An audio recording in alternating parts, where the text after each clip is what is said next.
বিদ্যার গায়ে হাত তুলতে গেলে রাজদীপকে হাত ধরে উচিত শিক্ষা দিল রাজরিত। হ্যাঁ বন্ধুরা, এমনটাই দেখা যাবে। তাই সম্পূর্ণ জানতে ভিডিওটিতে লাইক দিয়ে চ্যানেলটি সাবস্ক্রাইব করে দেখতে থাকুন। গল্পের শুরুতে দেখা যাবে বিদ্যার মা কেশব ব্যানার্জিকে বলতে থাকে, দেখো আমার মেয়েটার কি অবস্থা, কি অবস্থা হয়েছে আমার মেয়েটার। এখন আমার মেয়েটার কি হবে, কি হবে আমার মেয়েটার। ওর সিঁথিতে তো সিঁদুর উঠলো না। কি করব আমি, কি করব আমার মেয়েটার জন্য। এখন আমার কান্নায় বুকটা ফেটে যাচ্ছে। সবকিছু তোমার জন্য হয়েছে, সবকিছু। এবার কি হবে আমার মেয়েটার। আমি অন্য আর কারো কথা ভাবছি না, আমি শুধু আমার মেয়ের কথা ভাবছি, আমার মেয়ের কথা। এই বলেই ফাগুনকে জড়িয়ে ধরেই কান্নায় ভেঙে পড়ে ফাগুনের মা। তখনই সেখানে কাকিমণি চলে আসে আর এসে বলে, হ্যাঁ তুমি শুধুমাত্র ফাগুনের মা দিদি। তখন তো ফাগুনের মা অবাক হয়ে তাকিয়ে থাকে কাকিমণির দিকে। তখন কাকিমণি বলে, তোমার মতো কিছু মানুষ আছে, আর পৃথিবীতে না দু ধরনের মা আছে। একজন মা যে কিনা সবার মা হতে পারে, আর আরেক রকম মা যে কিনা শুধুমাত্র নিজের পেটের সন্তানের মা হয়। আগের ঘরের সন্তানের কোনো মা সে হতে পারে না। যেমন তুমি বিদ্যার মা হতে পারোনি, তুমি শুধুমাত্র ফাগুনেরই মা হয়েছ। তোমার তোমার মেয়ে হয়ে উঠতে পারেনি বিদ্যা। তখনই কাকুমণি আসার এসে বলে, একদম চুপ করো। এর মধ্যে তোমাকে কথা বলতে কে বলেছে? এসব কথা তুলো না, বুঝতে পেরেছো? যেটা নিয়ে আমরা টেনশনে আছি সেটা নিয়ে কথা বলো। এসব কথার মধ্যে তুমি যেও না, এসব কথা তুলো না। তখন এই কথা বলে কাকুমণি কেশব ব্যানার্জির কাছে যায়, গিয়ে বলে, দাদা এবার কি হবে, এবার এবার কি হবে আমাদের ফাগুনের, একবার ভেবে দেখেছো?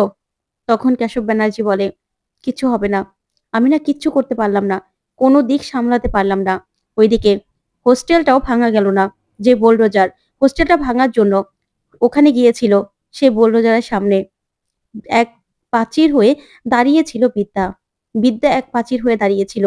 আর দাঁড়িয়েছিল কলেজের স্টুডেন্টরা, আর বাকি শিক্ষকরা। সবাই মিলে বোলডোজারকে আটকে দিয়েছে, আটকে দিয়েছে। কোনো দিক আমার পূরণ হলো না।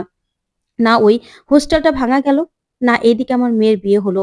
তখনই তখনই বিদ্যার মা বলে, আমি অত কিছু জানি না। তুমি এখনই এখনই রাজজিৎকে এখানে আনবে, আর আমার মেয়ের সিঁথিতে সিঁদুর দেওয়াবে। তুমি ফোন করো, বিদ্যাকে তুমি ফোন করো। তুমি যে করে হোক রাজজিৎকে নিয়ে এখানে আসতে বলো। তারপরেই তারপরেই এই বিয়েটা সম্পন্ন করো, না হলে আমার মেয়ের কি হবে তুমি একবারও ভেবে দেখেছো? দুবার দুবার বিয়েটা ভেঙে গেছে। আমার মেয়ের জীবনটা যে পুরো শেষ হয়ে যাবে। আমার মেয়ের আর কোনোদিনও বিয়ে হবে না। মানুষ মানুষ সবাই চিৎকার করবে আমার মেয়েকে। কি হবে একবারও ভেবে দেখেছো? এই সবকিছু তোমার জন্য হয়েছে, সবকিছু। তুমি কিছু একটা করো, কিছু একটা করো তুমি। এই বলেই কান্নায় ভেঙে পড়ে বিদ্যার মা। ওইদিকে কেশব ব্যানার্জি অন্যদিকে মুখ করে দাঁড়িয়ে থাকে। তখন ফাগুন বসে বসে কাঁদতে থাকে, আর ওইদিকে ফাগুনের মাও কাঁদতে থাকে আর বলে, তুমি কিছু একটা করো। তখনই ফাগুনের বাবা পকেট থেকে মোবাইলটা বের করে আর বলে, দেখছি আমি, কি করা যায় আমি দেখছি। এই বলেই বিদ্যাকে ফোন করে। ওইদিকে বিদ্যা কলেজ হোস্টেলে বসে আছে আর বলে, কেউ আজকে ঘুমোবে না। এই কলেজ হোস্টেল, কলেজ পুরোটা তোমরা ঘেরাও দিয়ে রাখবে, কেউ যেন এখানে ঢুকতে না পারে। এই রাত শেষ হয়ে সকাল হলেই আমরা সবাই মিলে প্রেস মিট করব। হ্যাঁ, আমি আমি প্রেস মিট করব। দেখি কে কি করে। কেউ কিচ্ছু করতে পারবে না। এই হোস্টেলের একটা ইটও কেউ ভাঙতে পারবে না। আমি না ভাবতে পারছি না। তখনই বিদ্যার ফোনে ফোন আসে। তখন বিদ্যার বাবা বলে, বিদ্যা। তখন বিদ্যা বলে, আপনি আপনি কেন আমাকে ফোন করেছেন? আপনি আমাকে ঠকিয়েছেন। আপনি পুরো পুরো কলেজকে ঠকিয়েছেন। আপনি কেন করলেন এটা? কেন করলেন? এই যে স্টুডেন্ট গুলো, কেন এই হোস্টেলটা ভাঙতে চাইলেন আপনি? কেন করলেন?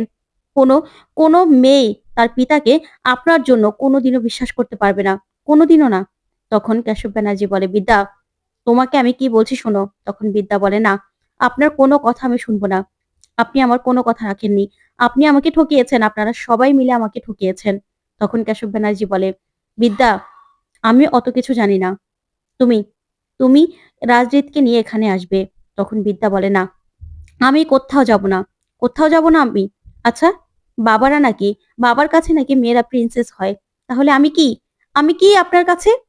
আপনি আপনি কেন আমাকে ঠকালেন? কেন আমার সঙ্গে আপনি এরকম করলেন? আমি না ভাবতে পারছি না যে আপনি আপনি আমার বাবা। আপনি বাবা নামের কলঙ্ক। আপনাকে আমি কোনোদিনও বাবা বলে মানি না, কোনোদিনও না। আপনি এইভাবে আমাকে ঠকাতে পারলেন? এই হোস্টেল এই হোস্টেলটা ভেঙে কি পেতেন? কারি কারি টাকা, তাই না? কেন? এত টাকা দিয়ে কি হবে? কি হবে? শুধুমাত্র মানুষের কতটুকুই বা লাগে, এতটুকু টাকা না হয় নাই হতো। তখনই কেশব ব্যানার্জি বলে, আমি অত কিছু জানি না বিদ্যা, আমি একজন পিতা হয়ে তোমার কাছে ভিক্ষা চাইছি, তোমার কাছে আমি ভিক্ষা চাইছি রাজরিতকে, তুমি রাজরিতকে নিয়ে এখানে এসো, সিঁদুর দানটা কমপ্লিট করো। তখন তখন বিদ্যা হাসতে থাকে। তখনই কেশব ব্যানার্জি বলে, বিদ্যা হেসো না। তখন বিদ্যা হাসে আর বলে, আমি রাজরিতকে নিয়ে যাব, তারপরেই সিঁদুর দান করাবো, তাই তো? আপনি আপনি আমাকে ঠকিয়েছেন। আমি তো রাজরিতকে নিয়ে যাব না, যাব না আমি, কিচ্ছু করব না আমি। আপনি আপনি মোটা টাকা কামাবেন, আবার আপনি এইদিকে আমাকে ঠকাবেনও, সেটা তো হবে না, সেটা কিছুতেই হবে না। তখন কেশব ব্যানার্জি বলে, বিদ্যা আমি তোমার কাছে হাত জোড় করে বলছি, আমি একজন পিতা, পিতা হয়ে তোমাকে বলছি। তখন বিদ্যা বলে, তাহলে আপনি আমার কি? আমার কি? আপনি কি করে আমাকে ঠকালেন বলুন? আপনি কেশব ব্যানার্জি আমাকে কি করে ঠকালেন? আমি যাব না, আমি কোথাও যাব না, আমি কি করব বলুন? আমি কি করব?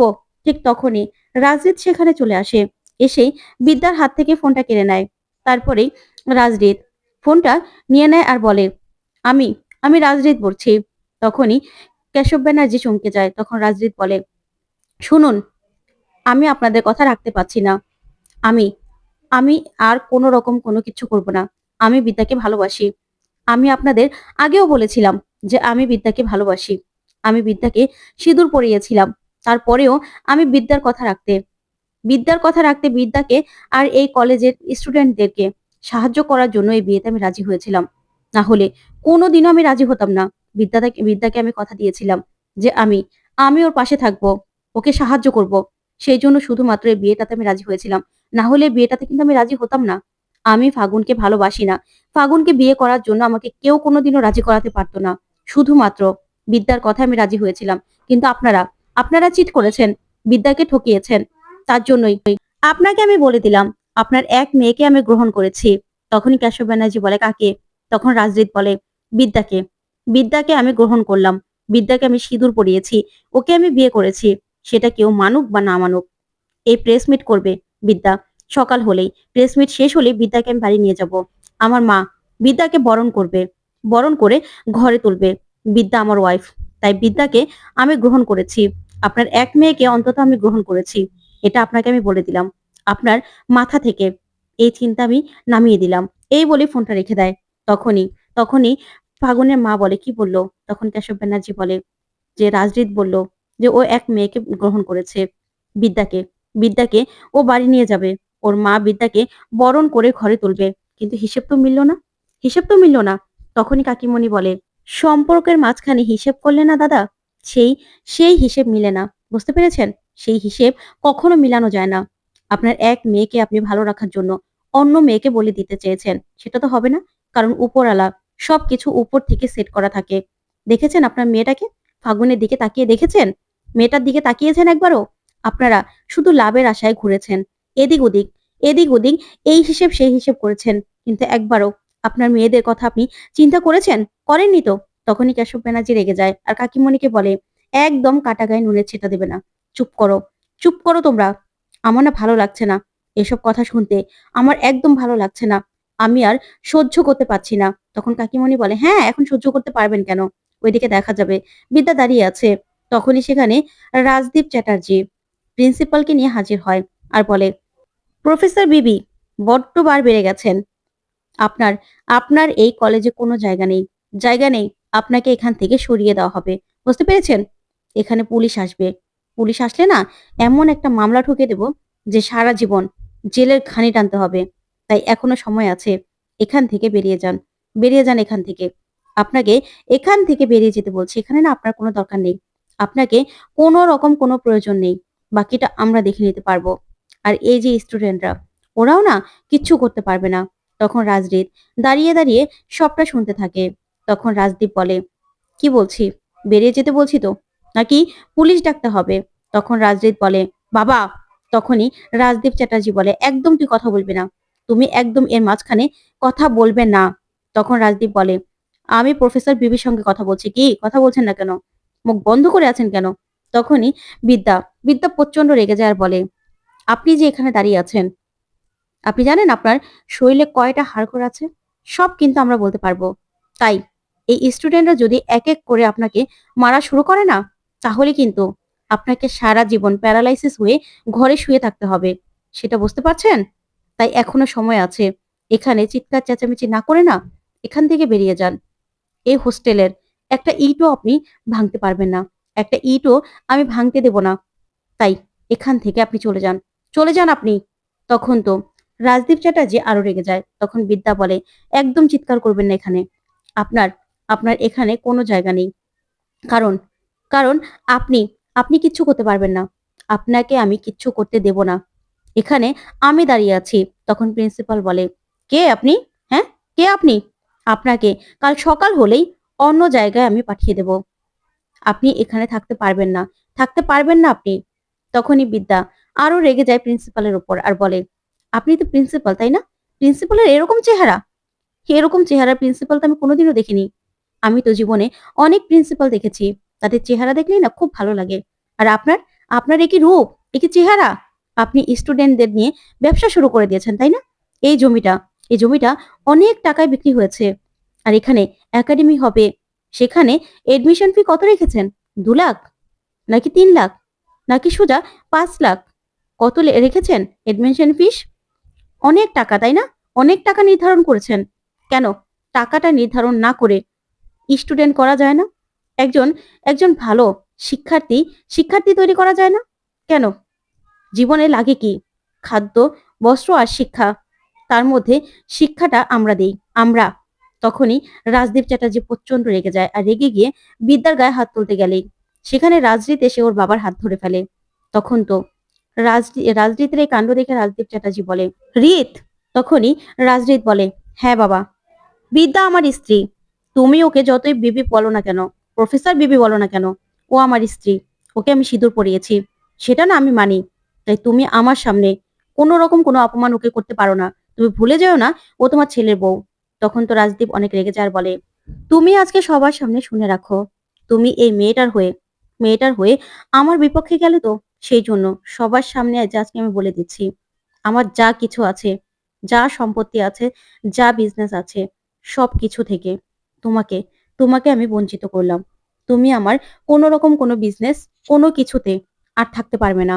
তখন রাজদীপ বলে, থাকবো না, থাকবো না বাবা। আমিও বলে দিলাম, আমি থাকবো না। তখন রাজদীপের কথা শুনে রাজদীপ রেগে যায়। তখন রাজদীপ বলে, এই মেয়েটা আমাকে শিখিয়েছে টাকার থেকেও না এই যে মেধা, এই মেধার দাম অনেক বেশি। তাই এই মেয়েটার সঙ্গে আমি থাকবো বাবা। এই মেয়েটার সঙ্গে আমি তোমার কথা শুনবো না। তখনই প্রিন্সিপাল বলে, আপনি চিন্তা করবেন না, আপনি রাগ রাগ করবেন না। আমি পুলিশে খবর দিচ্ছি। পুলিশ এসে ওনাকে বের করে দেবে। তো বন্ধুরা, কেমন লাগলো আজকের আপডেট? কমেন্ট করে জানাও। ধন্যবাদ।